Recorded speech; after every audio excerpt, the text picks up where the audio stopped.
नमस्ते, मैं हूं मनीष और आप देखना स्टार्ट कर चुके हैं smart digital pro. Chit fund amended bill 2019 Lok Sabha में पास हो गया है। अब यह आगे राज्यसभा में भी पास किया जाएगा। बिल तो पास हो गया है, पर अभी भी बहुत से लोग इस बिल के बारे में अच्छे से नहीं जानते। इस बिल से किन लोगों को फायदा होगा और किन लोगों को नुकसान, चलिए जानते हैं आज के इस वीडियो में। दोस्तों, अगर आप भी किसी चिट फंड जैसी कंपनी में पैसा फंसा चुके हैं तो ये वीडियो आपके लिए बहुत ही खास होने वाली है।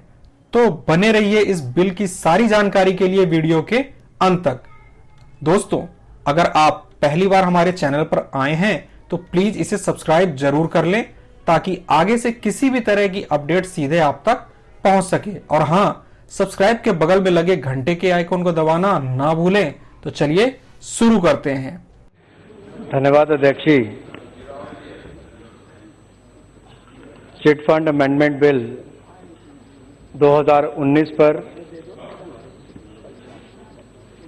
बहुत विस्तार में यहाँ पर चर्चा हुई और मुझे प्रसन्नता इस बात की है कि जब भी देश के गरीब की बात आती है, छोटे व्यापारी की बात आती है, लोकसभा के सदन में सब अपनी राजनीतिक दलों से, विचारधाराओं से ऊपर उठकर कानून बनाने में एकजुट, एक सहमत होकर अपने विचार भी रखते हैं, सुझाव भी रखते हैं और इस कानून का समर्थन भी सब तरफ से देखने को मिला है।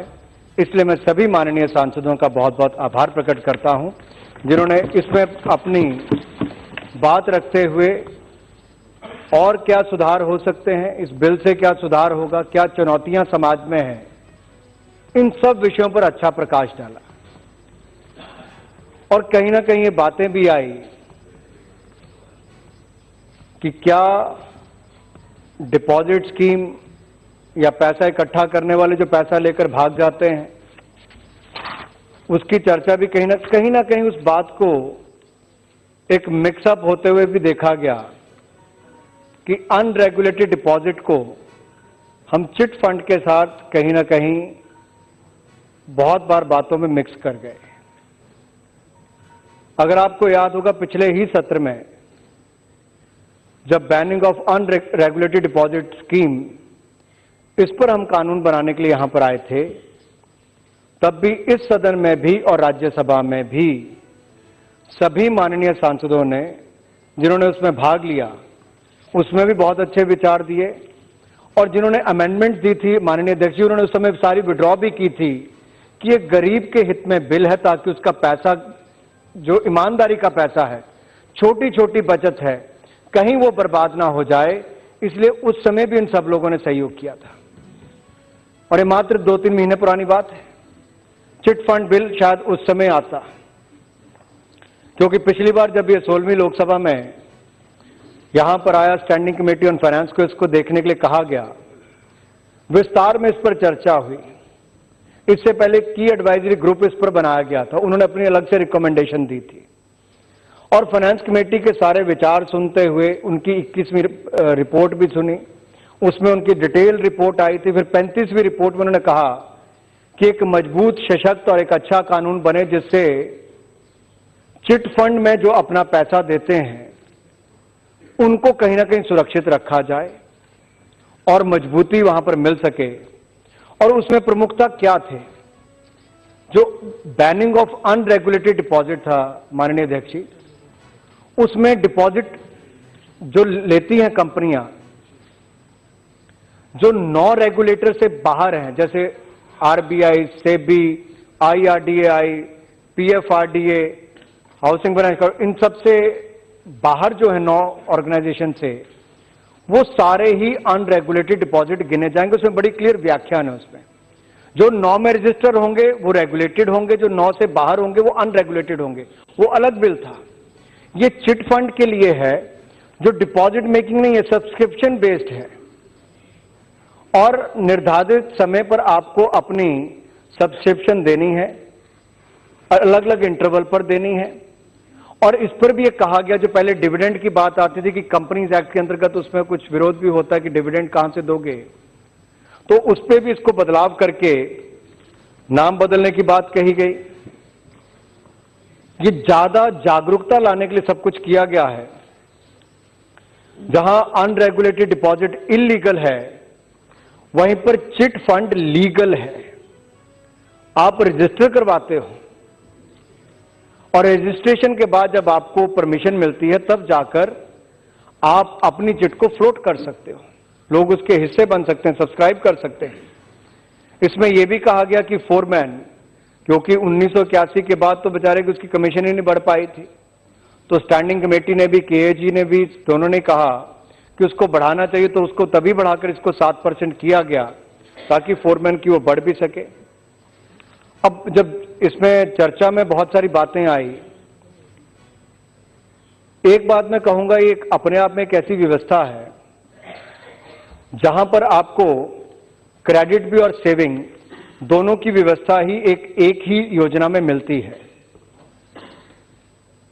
और इसके अलावा जो नाम बदलने की यहां पर बात कहेगी कि नए नाम क्यों दिए गए, क्योंकि बहुत सारे भाषणों में जो विशेष तौर पर पश्चिम बंगाल के सांसद थे, उन्होंने एक बात का उल्लेख किया माननीय अध्यक्ष जी, कि चिट और चीट इन दोनों में बहुत अंतर है, लेकिन कहीं ना कहीं उस राज्य में कई जगह पर ऐसा अंतर नहीं देखने को मिलता। CHIT और CHEAT इन दोनों में बहुत अंतर है। और मैं आपको ये कहना चाहता हूं, उसी भावना के साथ इसको लाया गया था कि जो पॉन्जी स्कीम्स हैं वो बिल्कुल अलग हैं, वो डिपॉजिट बेस हैं, घपले करने वाले काम है। चिट फंड एक लीगल सिस्टम है जिसके माध्यम से इसको चलाया जा सकता है। इसीलिए इसको नाम फ्रेटर्निटी फंड की बात हो या ROSCA, ये ऑल्टरनेट नेम्स इसको देने की एक व्यवस्था खड़ी की गई है ताकि इसके माध्यम से आगे लाभ मिल सके। और फिर ये आया कि पैसा, बहुत पहले कैप लगाई गई थी कि 1 लाख तक इंडिविजुअल का, यानी कि किसी व्यक्ति का, और 3 लाख रुपए तक किसी फर्म का हो सके, या 6 लाख तक किसी फर्म का हो सके, जो पहले था। अब 2001 की इन्फ्लेशन रेट के हिसाब से इसको 3 गुना बढ़ाया गया है। इंडिविजुअल्स के लिए इसको 3 लाख रुपया किया गया और फर्म्स के लिए इसको 18 लाख रुपया किया गया, इसकी लिमिट को। जहां तक एक सवाल आया कि बैंकिंग के क्षेत्र में कॉरपोरेट्स को लेंड करते हैं, वीरास्वामी जी ने कहा था, और प्रायोरिटी सेक्टर लेंडिंग में कमी है। मैं आपके ध्यान में लाना चाहता हूं, लगातार प्रतिवर्ष इसमें वृद्धि हुई है, प्रायोरिटी सेक्टर लेंडिंग में, एग्रीकल्चर में विशेष तौर पर। और इसके अलावा भी इकोनॉमिक वीकर सेक्शंस के लिए हमारे कुछ सांसदों ने भी अभी कहा किस तरह से योजनाओं का लाभ मिला है, उस पर मैं आगे और आपको जानकारी भी दूंगा। जीएसटी की एग्जम्पशन की आपने बात कही, ये ऑपरेशनल मैटर है और ये जीएसटी काउंसिल में इस विषय पर विचार किया जा सकता है। इसमें कोई अमेंडमेंट इस पर लाने की आवश्यकता मुझे नहीं लगता कोई लाने की जरूरत है। हाउसवाइफ को इफेक्ट करने की आपने बात कही, मैं उस पर केवल इतना कहूंगा, जो कैप पहले 100 रुपया थी, ये सही बात है, बहुत सारे सांसदों ने कहा कि आज के समय में 100 रुपया बहुत कम है। इसीलिए हमने अलग अलग राज्य की परिस्थितियों के हिसाब से उन राज्य की सरकारों को अधिकार दिया है कि वो अपने राज्य के अनुसार उसको तय कर सकते हैं और राज्य की सरकार की भूमिका उसको तय करने पर रहेगी। इससे आपके छोटे छोटे लोगों को, जो गरीब हैं उनको भी, और जो महिलाएं हैं, हाउसवाइफ्स हैं, उनको भी इसमें लाभ मिलेगा। जहां तक चिट फंड स्कैम की बात कही गई, वहां पर भी कई जगह तो सुप्रीम कोर्ट मॉनिटर्ड कमेटीज काम कर रही हैं और मुझे लगता है हमें सुप्रीम कोर्ट पर प्रश्न चिन्ह हम खड़ा ना करें। हाँ, उसमें तेजी आए, हम सबकी उसमें चिंता है कि लोगों के जो पैसे लगे उसको जल्द वापस किया जाए, लेकिन जब अध्यक्ष जी वो पैसा वापस दिलाने की बात आती है तो कई लोग ऐसे बड़े पदों पर बैठकर भी एक रोड़ा अटकाकर बैठ जाते हैं, जो मुझे लगता है सही नहीं है, क्योंकि गरीब के साथ जुड़ा हुआ पैसा है। उस जांच में किसी को भी अवरोध नहीं पैदा करना चाहिए। गरीब को उसका डूबा हुआ पैसा जल्द से जल्द वापस मिले, ये हम सबकी प्राथमिकता होनी चाहिए, कोई भी क्यों ना हो। आखिरकार उस गरीब की ईमानदारी की कमाई को छीनने का हक किसी के पास नहीं है और सुप्रीम कोर्ट के द्वारा मॉनिटर की गई इस जांच में कोई भी रोड़ा ना बने, ऐसा हम सबका प्रयास होना चाहिए। जहां तक वीडियो कॉन्फ्रेंसिंग की बात है, ये इसलिए किया गया कि अगर आप व्यस्त हैं, 2 लोग वहां पर नहीं पहुंच सकते, तो आपके पास एक ऑप्शन दी गई है। क्योंकि आज से कुछ वर्ष पहले शायद हम लोग सोचते भी नहीं थे कि कोई वीडियो कॉन्फ्रेंस कर पाएगा या डेटा का इतना यूज होगा, लेकिन पिछले 4 वर्षों में एक बहुत बड़ी क्रांति हमने भारत में देखी है कि दुनिया भर में सबसे ज्यादा डेटा कंजम्पशन अगर हमारे यहां पर बढ़ने की शुरुआत हुई, और दूसरी ओर से भारत सरकार ने भी अपनी ओर से प्रयास किया, नेशनल ऑप्टिकल फाइबर नेटवर्क के माध्यम से और डिजिटल इंडिया के माध्यम से देश के गांव-गांव को, पंचायत को ऑप्टिकल फाइबर से जोड़ने का काम किया है। ये इतनी बड़ी बात है कि आने वाले 1 वर्ष के अंदर जहां हमारा देश की हर पंचायत और गांव हमारे जुड़ जाएंगे ऑप्टिकल फाइबर से, एक बहुत बड़ी सुविधा गांव-गांव तक होगी। ये डिजिटल इंडिया को ताकत भी देगा और वीडियो कॉन्फ्रेंसिंग करनी कोई बड़ी बात नहीं है। और जब वीडियो कॉन्फ्रेंस के माध्यम से उसका चिट का परिणाम निकल जाएगा, तो 2 दिन के अंदर उसको रजिस्टर, जिन लोगों ने वीडियो कॉन्फ्रेंस में भाग लिया उनसे साइन करवाना है। ये अनिवार्य उसमें किया गया ताकि कोई धांधली दादा इसमें ना हो सके, इसका भी प्रावधान हमने इसमें करके दिया है। इंश्योरेंस की बात यहां पर आई, ये ऑपरेशनल मैटर है। अब आप कहिए कि किसी चिट में, चिट के जो सब्सक्राइबर है उनको लगे कि हम इंश्योरेंस का पैसा खर्च नहीं करना चाहते, हम बगैर इंश्योरेंस के ठीक है, लेकिन किसी को लगता है हमें इंश्योर कराना चाहिए तो उसको भी करवाना चाहिए। और हमने IRDA तक कोई भी जाए वहां पर अपनी जाके इसको अगर रेगुलेटर के माध्यम से या इस इंश्योरेंस कंपनियों के माध्यम से अपनी चिट को इंश्योर करवाना चाहे तो हमने उनके ऊपर इसको छोड़ा है। इसको अमेंडमेंट अध्यक्ष जी इसमें लाने की आवश्यकता नहीं थी, क्योंकि इंश्योरेंस की कॉस्ट भी कहीं ना कहीं उन गरीब लोगों के ऊपर जो इसका लाभ उठाते हैं उसके ऊपर पड़ती। जहां तक सिक्योरिटी डिपॉजिट को आपने कम करने की बात कही कि 100% से 50% कर दीजिए, मुझे लगता है अन्याय होगा। जिन लोगों ने अपना पैसा लगाया है उसकी पूरी सिक्योरिटी हमने इसमें प्रावधान किया, क्योंकि स्टैंडिंग कमेटी ऑफ फाइनेंस ने भी ये कहा था, की एडवाइजर ग्रुप ने भी ये कहा, और मुझे लगता है आप सबकी भी सहमति होगी कि जो भी पैसा इसमें निवेश करे उसका पैसा सुरक्षित हो, 1 रुपया भी किसी का ना डूबे, इसके लिए सदन को पूरी तरह से प्राथमिकता से निर्णय करना चाहिए। इसके अलावा आरबीआई ने भी इस डिमांड को नहीं माना था। दूसरा, माननीय मेहताब जी ने भी कहा था, चिट फंड्स को तो हमने रजिस्टर करने के लिए राज्य सरकारों के पास ही इसका अधिकार दिया है, और रजिस्ट्रार को भी इसके बहुत सारे अधिकार इस कानून के अंतर्गत दिए हैं। Under section 47 of the RBI, even RBI can expect chit books and records of any chit fund. इसके अलावा अध्यक्ष जी, under section 73 RBI can advise any state government on any policy either on its own or if requested by the state government. तो ये जो कहा गया था कि RBI के पास अधिकार नहीं है, कुछ नहीं है, मुझे लगता है RBI ने के पास अधिकार इन नियमों के अंतर्गत हैं, वहां पर वो अपने अधिकारों का इस्तेमाल कर सकते हैं। और यहां तक कि under section 87 state government can exempt any chit fund from the act but only in the consultation with the RBI. तो जो सुप्रिया जी कह रही थी कि आरबीआई के पास कुछ भी नहीं, मुझे लगता है यहां पर बहुत कुछ आरबीआई के पास है।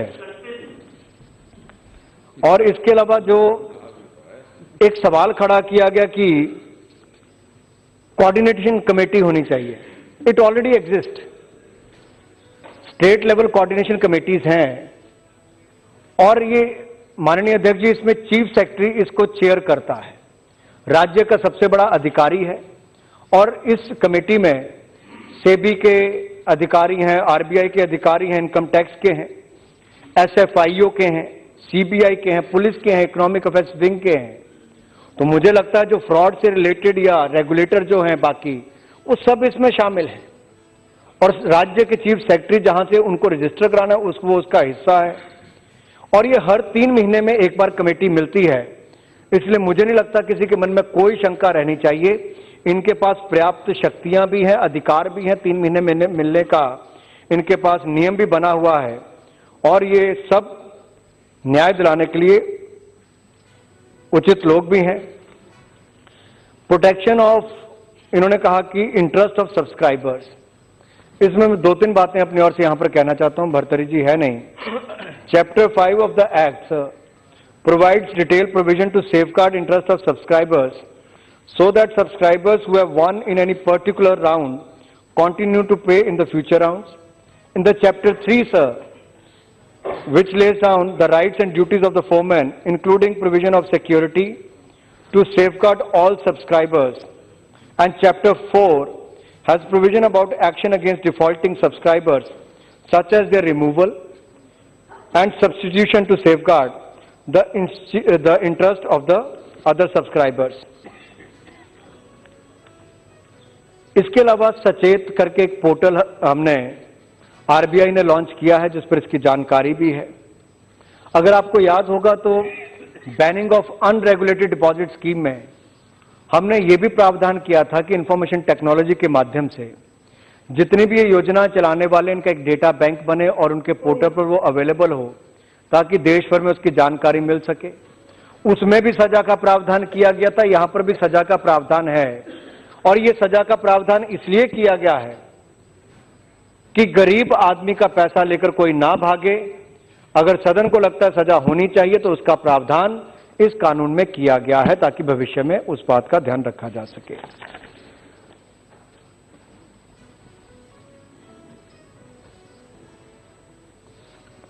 अधीर रंजन जी ने कहा कि whether consumer grievances relating to chit funds can be considered by consumer forums.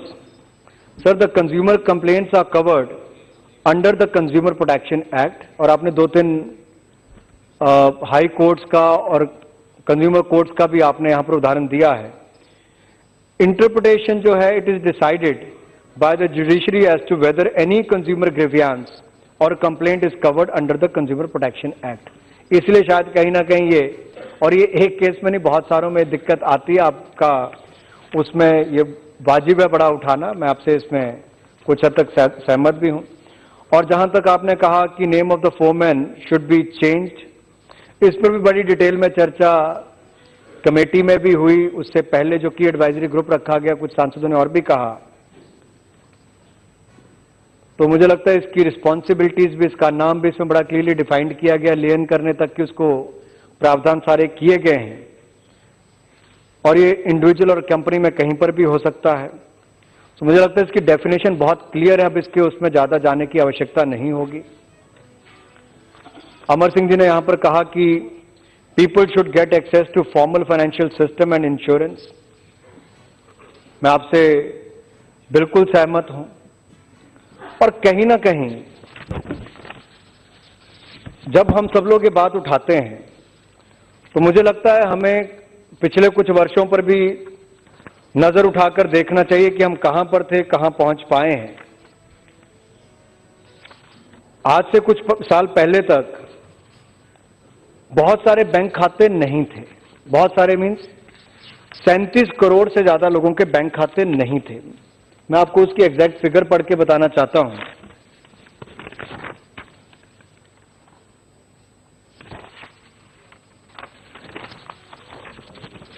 प्रधानमंत्री जनधन योजना में 37 करोड़ 30 लाख बैंक खाते 16 अक्टूबर 2019 तक खुले। आप कल्पना कीजिए जिन गरीबों के 70 वर्षों में खाते नहीं खुले थे, 15 अगस्त 2014 को माननीय प्रधानमंत्री जी ने लाल किले की प्राचीर से कहा था कि हर गरीब को अर्थव्यवस्था के साथ जोड़ेंगे, बैंक का खाता खोलेंगे। और हमने जब कहा तो बहुत मजाक भी उड़ाया गया कि कौन पैसा जमा कराएगा, जीरो फ्रिल अकाउंट में कौन खाता खुलवाएगा। माननीय अध्यक्ष जी, केवल खाता नहीं खुला है, इसमें 1,05,523 करोड़ रुपया देश के गरीबों ने जमा कराकर देश की अर्थव्यवस्था को आगे बढ़ाने का काम किया। और मैं एक अनुरोध आपसे यहां पर और करना चाहता हूं। प्लास्टिक कार्ड्स की या प्लास्टिक मनी की बात कही गई, मैं तो कहूंगा दुनिया कॉइन से प्लास्टिक कार्ड पर गई या प्लास्टिक करेंसी पर गई। India has leapfrog from coin to from paper currency and paper currency directly into the digital payments. And we should be proud of that the UPI platform, last month, we had more than 1 billion transactions, 1 billion transactions. UPI platform कुछ वर्ष पहले हमने शुरू किया, 1 billion transactions उस पर हो जाए। ये बहुत बड़ी बात है। देश के गरीब ने, आम नागरिक ने और गांव में रहने वाले सबने उसको माना है। रुपए डेबिट कार्ड, कहां गरीब सोचता था एटीएम तक जाने की, हमने उनको ताकत दी है।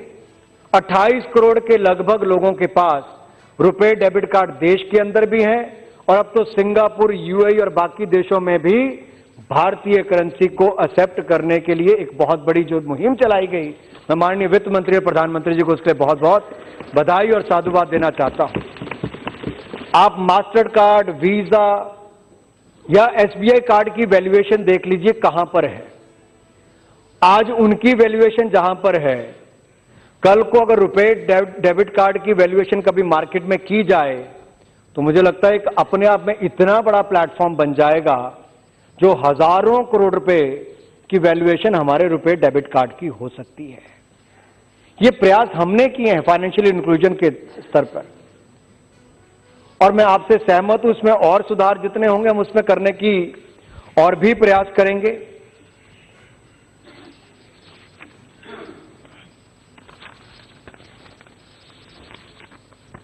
सुप्रिया जी ने कहा कि बैंक में एनपीए बहुत बढ़ गए। अध्यक्ष जी उन्होंने उस दिन कहा कि डॉक्टर साहब का आर्टिकल पढ़िए, बिल पढ़कर नहीं आए लेकिन उन्होंने डॉक्टर साहब के आर्टिकल पे सब कुछ बोला, तो मुझे जवाब तो देना ही है कुछ ना कुछ। मैं बिना नाम लिए बोल देता हूं क्योंकि बिल पर कुछ नहीं था, अर्थव्यवस्था पर था, तो मुझे सिर्फ इतना उस पर कहना है। एनपीए किसके दिए हुए हैं?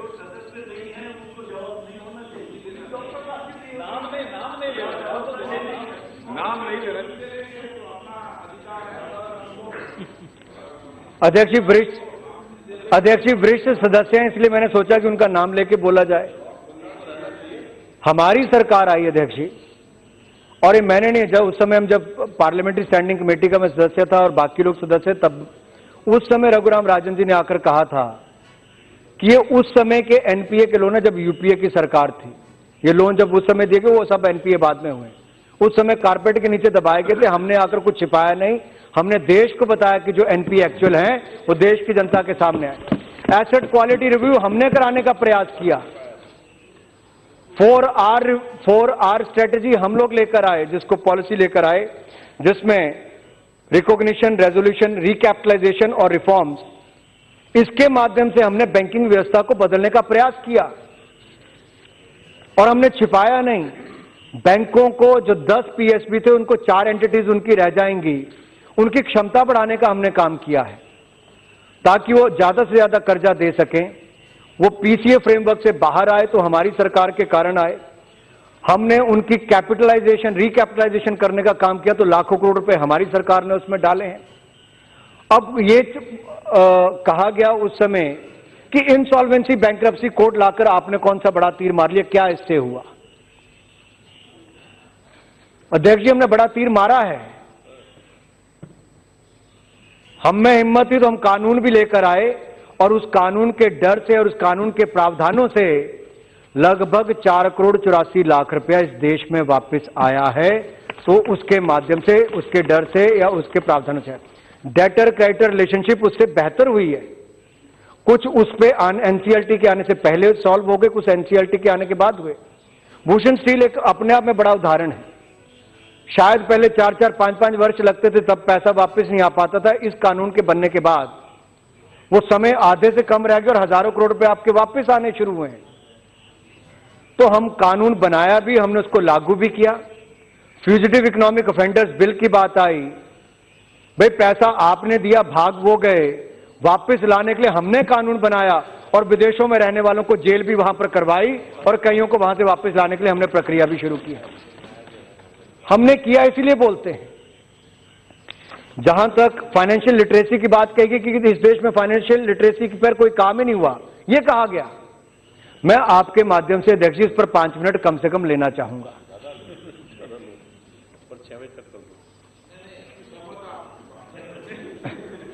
यहां पर 1483 फाइनेंशियल लिटरेसी सेंटर्स हैं। 31 मार्च 2019 तक का आंकड़ा दे रहा हूं साहब, और अप्रैल 2018 से लेकर मार्च 2019 तक इन फाइनेंशियल लिटरेसी सेंटर्स ने 52,084 स्पेशल कैंप्स लगाए, जिसमें 93,343 स्पेसिफिक कैंप्स लगाए गए और रूरल ब्रांचेस में तो 3,05,672 कैंप्स लगाए गए और पिछले साल 2,64,120 कैंप लगाए गए थे। इसके अलावा फाइनेंशियल इंक्लूजन फंड अलग से बनाया गया है और डिजिटल लिटरेसी कैंप्स भी हमने शुरू किए, financial and digital literacy camps. इसमें भी सर जो हमने आरआरबी और आरसीबी को फंडिंग सपोर्ट दी है वो 6,000 रुपये प्रति कैंप देते हैं और 303 स्पेशल फोकस डिस्ट्रिक्ट्स में 5,000 कैंप हमने लगाए हैं और स्पेशल फोकस डिस्ट्रिक्ट्स में 15 लाख रुपए हम एक डेमो वैन के लिए भी देते हैं ताकि उससे और जानकारी मिल सके, फाइनेंशियल लिटरेसी हो सके स्पेशल फोकस डिस्ट्रिक्ट्स में। अध्यक्ष ji, investor education and protection fund authority हमने 7 सितंबर 2016 को बनाई और इसका काम था एडमिनिस्टर करना और एजुकेशन करना, प्रोटेक्शन इसके बारे में जानकारी देना। और आईपीएफ ने एमओयू साइन किया है हमारे जो कॉमन सर्विस सेंटर्स हैं इनकी सीएससी ई गवर्नेंस सर्विसेज से, जो ministry of electronics information technology के अंतर्गत आती है, कि इन्वेस्टर अवेयरनेस प्रोग्राम्स लगाए जाएं। इससे भविष्य में और सेंसिटाइजेशन होगी और जानकारियां मिल पाएंगी। 2018-19 में 27,639 इन्वेस्टर प्रोग्राम अवेयरनेस प्रोग्राम करवाए गए और ये सीएससी ई गवर्नेंस मैकेनिज्म के माध्यम से करवाए गए हैं, प्रोफेशनल इंस्टीट्यूट्स के माध्यम से करवाए गए हैं। इस वर्ष में और आने वाले वर्ष में हम 15,000 से ज्यादा इन्वेस्टर अवेयरनेस प्रोग्राम शुरू करेंगे, जिसमें लगभग 117 एस्पिरेशनल डिस्ट्रिक्ट्स में सीएससीज के थ्रू ये प्रोग्राम किए जाएंगे।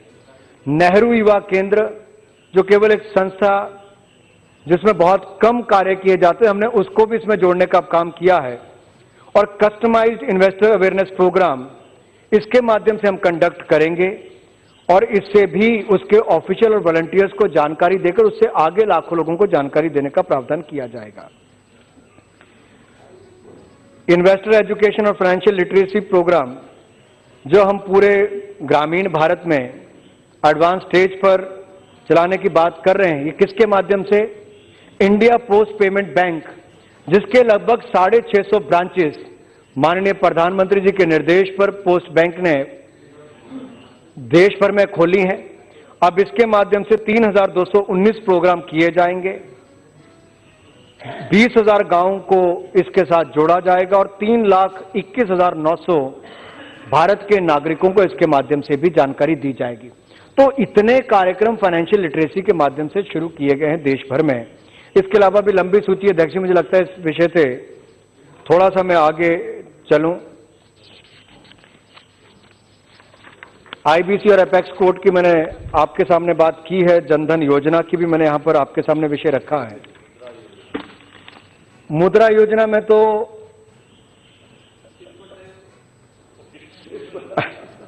मैं भी इसी पर बोलना चाहता था, लेकिन फिर कहा गया कि कलेक्शन कम हुई कि लोग पैसा नहीं दे रहे। अध्यक्ष जी, डायरेक्ट टैक्स कलेक्शन 2013-14 में 6,39,000 करोड़ थी, जो पिछले साल बढ़कर, जिसमें डीमोनेटाइजेशन भी एक बड़ा कारण है जो हमारी सरकार ने बड़ा कदम उठाया था, उसके बाद 11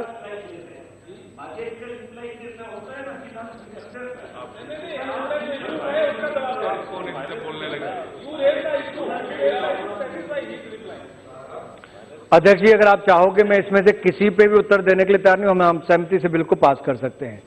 लेकिन किसी माननीय सदस्य ने कोई विषय उठाया, मेरे जितनी मैं जानकारी दे सकता हूं उतने देने का प्रयास कर रहा हूं, कि हम में दम था, हमने डिमोनेटाइजेशन का कदम उठाया, इसीलिए 6,35,000 करोड़ से बढ़कर 11,38,000 करोड़ रुपया देश में डायरेक्ट टैक्स कलेक्शन हुई है। लगभग दुगना हुआ। इनकम टैक्स देने वाले भी लगभग दुगने हुए। और माननीय अध्यक्ष जी, मैं माननीय अध्यक्ष जी, मैं इसमें किसी को सुनाने के लिए नहीं कह रहा। अध्यक्ष जी, माननीय अध्यक्ष जी, मैं ये किसी को सुनाने के लिए नहीं कह रहा। मैं इसलिए कह रहा हूं क्योंकि जानकारी के अभाव में, जैसे मैंने देखा कि अनरेगुलेटेड डिपॉजिट, पॉन्जी स्कीम्स, इसको चिट फंड के साथ मिश्रण किया गया था। कहीं ना कहीं अब किसी ने ना समझ का शब्द का उपयोग किया, मैं वो नहीं कहूंगा। जानकारी के अभाव में ये कई बार होता है। मैं भी जब था, मुझसे भी होता था, हम सबको ही होता है। शायद आज मैं इस विभाग का मंत्री, तो मेरे पास थोड़ी ज्यादा जानकारी है। तो जानकारी सब तक पहुंचे, देश तक पहुंचे। इस देश को हम $5 ट्रिलियन इकोनॉमी बनाना चाहते हैं और 2025 तक बनाकर छोड़ेंगे, मैं कहना चाहता हूं। दूसरा, माननीय अध्यक्ष जी, अब वे अधिकतर सवाल तो अर्थव्यवस्था से जुड़े थे, मैं सारे नोट्स उस पर बनाकर लाया हूं। अगर आप कहते तो मैं एक एक करके सब पे उस पर कार्रवाई कर सकता हूं, लेकिन मैं एक बार फिर आपको वापस एक बड़ा इंपॉर्टेंट इशू उठाया यहां पर। पर्ल कंपनी की भी बात कही गई, जिसका भी अब अध्यक्ष जी, जहां पर सुप्रीम कोर्ट मॉनिटर कमेटी होगी, चाहे एक राज्य में है, दूसरे में, तीसरे में है, एक कंपनी पर दूसरी पर है, मुझे लगता है ये समय सीमा तो उनको भी तय करनी चाहिए। अगर सदन को लगता है कि निर्धारित समय के अंतर्गत हो, अब ये मैं सुप्रीम कोर्ट पर थोप नहीं सकता, लेकिन जो कमेटीज बनती, हमने कई वर्षों तक देखा है कि कोई 1 वर्ष के लिए बनती, 10 वर्ष तक वो अपना काम करती रहती है। तो निर्धारित समय के अंतर्गत उस पर काम हो, गरीबों को पैसा मिले, ये मैं आपकी भावना सबकी समझता हूं और इस सदन के माध्यम से वो भावना मीडिया भी जन जन तक पहुंचा सकती है, जो जहां तक पहुंचे। लेकिन हमारी सरकार जो भी कानून में बदलाव करना होगा वो करेगी, आप सबके सहयोग से करेगी, ताकि किसी गरीब का भविष्य में पैसा ना लुटे। फाइनेंशियल लिटरेसी प्रोग्राम्स भी होंगे, कानून की पूरी ताकत भी उनको दी जाएगी और जानकारी भी जन जन तक पहुंचे, ऐसा प्रावधान किया जाएगा। मेरा आप सबसे अनुरोध भी है, आप भी जब कोई कार्यक्रम करें तो वहां पर लोगों में जानकारी अवश्य पहुंचाएं कि पॉन्जी स्कीम में और लीगल चिट फंड में क्या अंतर है, या जो रेगुलेटेड डिपॉजिट हैं, जो 9 संस्थाओं के अंतर्गत रजिस्टर्ड हैं, वो जेन्युइन कैसे हैं, लीगल कैसे और इलीगल क्या है, ये आप भी जन जन तक पहुंचाएंगे तो इसका बहुत बड़ा लाभ मिलेगा। आप सोशल मीडिया पर जनता तक जाकर करें, और मैं भी अपनी ओर से प्रयास करूंगा, ये भविष्य में जब ये कार्यक्रम फाइनेंशियल लिटरेसी प्रोग्राम किए जाएं तो जहां संभव हो सके वहां पर सांसदों को भी बुलाना चाहिए, ताकि सांसदों की भागीदारी भी वहां पर हो और जन जन तक भी इसकी जानकारी पहुंच सके।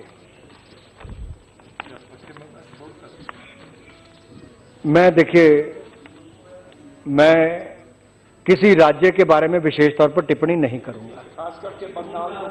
मैं माननीय अध्यक्ष जी, मुझे कोई जितना मर्जी कहे कि किसी एक राज्य के बारे में कहें, किसी एक स्कीम के बारे में कहें, आज मैं देश के गरीबों के हित के लिए यहां पर खड़ा हूं, मैं उसमें बिल्कुल नहीं जाऊंगा।